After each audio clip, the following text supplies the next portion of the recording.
Hello, everyone. My name is Nadine, and this is my professional development activities presentation assignment. It's about graduate courses in ELT. I'm a student at Başakşehir University in English Language Education Department, and this course is taught by Professor Fatosh Uğur Eskiçirak. Today, I'm going to be talking about getting my master's degree in ELT. For the table of contents, we have our introduction, a literature review, factors and tips, and my personal experience in getting a master's degree in ELT. As an introduction here, I'm an MA student in English Language Education, and for the past 2 terms, I've had a transformative journey that was both filled with rewards and challenges. These experiences deepened my understanding of effective teaching, but not only that, they've also broadened my perspective on dynamic landscape of ELT. In my literature review part, we're going to touch base with certain topics such as linguistics, research, assessment and evaluation, being an active learner, embracing challenges, developing your professional identity, reflective practices. We are going to be talking about them by different authors and researchers such as Haiti and Yates, Day, Dweck, Wenger, Burns, and others. So first here, according to Crystal and Freeman, unraveling the mysteries of language itself, you'll delve into areas like phonology, morphology, syntax, and semantics. And this understanding informs effective teaching practices as you grasp the building blocks of language and how they interact. And awakening your inner academic detective, you'll be introduced to research methodologies according to Kurzweil and analyze existing research critically and potentially embark on your own research endeavor, and by such contributing to the ever-evolving field of ELT. Here, Brown and Bailey say that cultivating expertise in measuring learner progress, you'll master assessment techniques, data analysis skills, and the ability to provide meaningful feedback. This will eventually ensure that your students remain on track and receive constructive guidance for further development. And by engaging actively with course material, you ask questions, participate in discussions, and seek out opportunities to apply your learning in practical settings.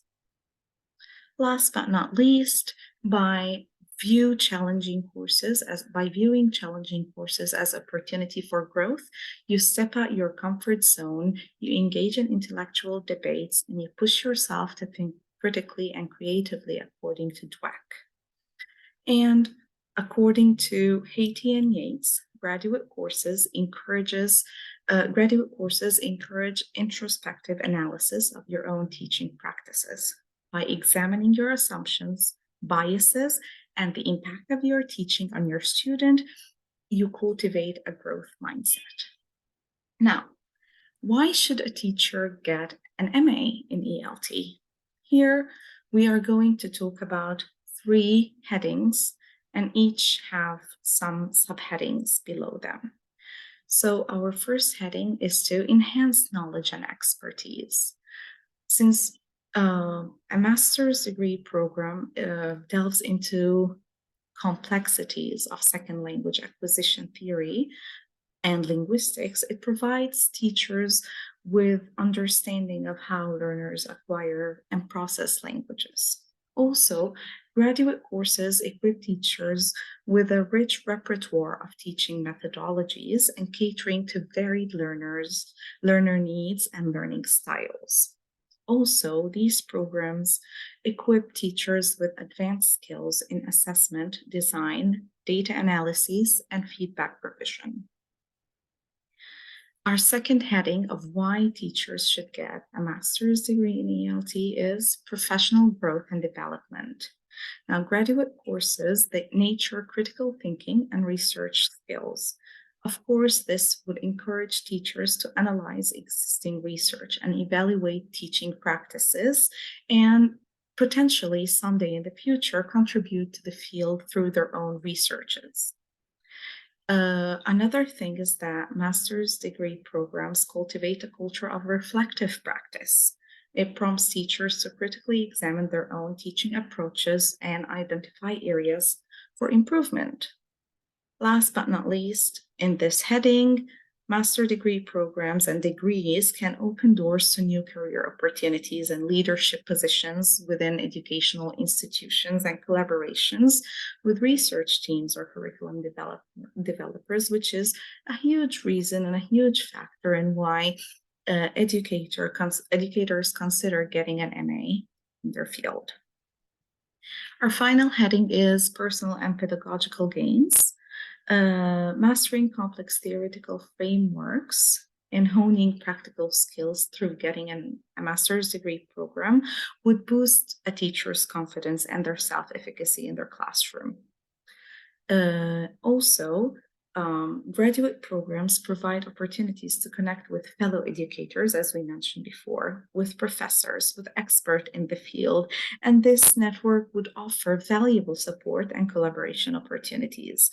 And of course, it would access to professional development resources that normally wouldn't be available to people who are not getting an MA in their field. Now, there are some factors to consider and tips to keep in mind before getting an MA, in my very humble opinion. So the factors are, first, your interests. If you're going to get an MA and put in the hours and the effort, you need to make sure that you are interested in what you're going to study. It's not something easy, and it's not a decision to make lightly. Second of all, you should consider your career goals. Are you considering a career shift? Then, of course, it's not the best time to get an MA. Are you not happy with what you're doing? Then don't add stress to your already stressful career and go and get an MA. Your financial situation. In many countries in the world, tuition is not free, and you would need to invest a lot of money into getting an MA or a PhD. So you need to consider that and keep it at the top of your brain that you are going to invest a lot of money if you don't get a scholarship. Your time commitment. You are going to dedicate a huge chunk of your life getting an MA or a PhD. You need to consider the fact that you might as well lose some so-called friends or get into bumpy relationships with loved ones because of the amount of time you're investing in your degree. Also, last but not least, the program itself. You should make sure that the program aligns with your goals and your interests. As of some tips from a student who's been enrolled in their MA progress program for next year, I would advise you to get involved with your classes, with your classmates and your professor. It doesn't matter whether what you're saying is right or wrong. No one is out there to get you. Sometimes it feels this way because it's a very competitive atmosphere, but it's great to get involved in your classes. And you need to build relationships with your faculty. This would make your life easier in many ways. For example, if you're an international student, if you build good relationships with your faculty, they may assist you with your paperwork, your residency permit. They would make your life easy in a lot of aspects. Third, you need to take advantage of your campus resources. If you're an enrolled student in an MA program or a PhD program in a good university, your university probably has a lot of resources that you can take advantage and use for free. So don't miss out. Network with your fellow students. If you're an MA or PhD student, most likely than not, most of your fellow students are teachers as well. Network with them, mingle. You never know how one day they may help you or you may end up helping them. Last, again, but not least, one of the most important tips is balance your studies with other activities. No matter how ambitious you are, no matter how successful you want to be, it is not worth compromising relationships with family and loved ones over. Try to find the sweet spot to balance between your studies, your social life, your relationships. Now, I would like to talk about my personal experience, and I chose 3 courses to talk about since they all have something good, something bad, something useful, something that could have been done differently. The 3 courses that I chose are Recent Teaching Trends in ELT, In-Service Training, Qualitative Research Methods. My first course here, I'm going to talk about Recent Trends in ELT. The best part of this course is that every week we had to read a different article that was, of course, about recent trends in ELT, and we had to analyze it thoroughly during the lesson.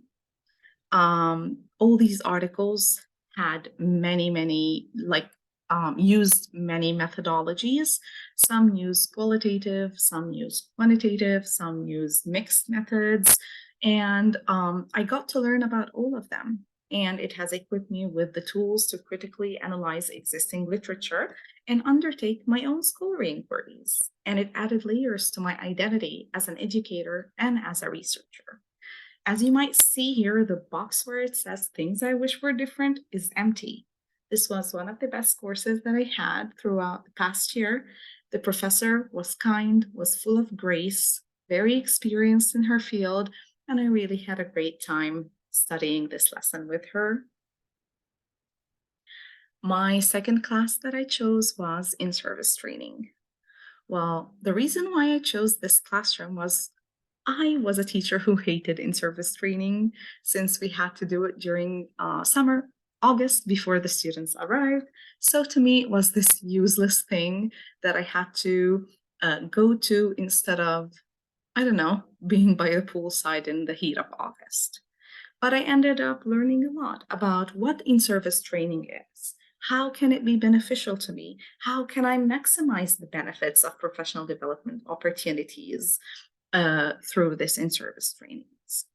And the best part of the course is that, again, every week we had to read an article, but not only read it, we had to write a reflection paper about it. And every week we had a different classmate present a different article, and we had to interact with them and learn a lot about in-service training and how good and beneficial it could be. Things I wish were different, even though I got an A, always get an A, but even though I got an A, the professor was sometimes very strict. It felt unnecessarily strict. And a minimum of 1 student had to be scolded on a weekly basis.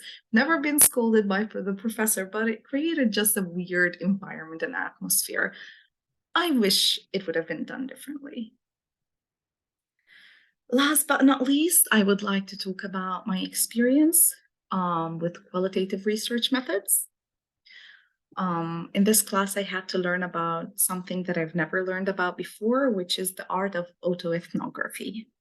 It was a very reflective process, and it allowed me to intertwine personal narratives and dig deep into my memory, trying to remember things that were buried years and years ago.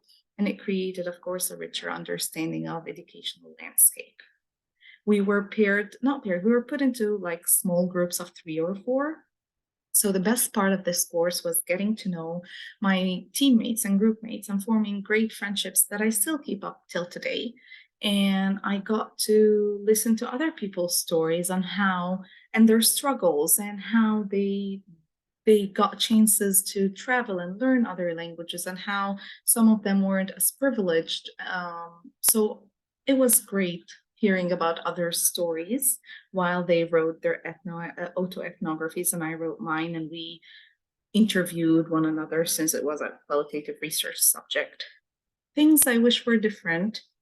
The professor of this subject had an offensive sense of humor that didn't align with my personality and my ethics. And unfortunately, some sexist comments were made about my final project presentation that were not made and couldn't be made to fellow male students, which ended up me having to file a complaint against the professor, and it wasn't a good experience. Things could have been done differently. No need for sexism in this time and age. Now, how I felt as an MA student throughout this journey.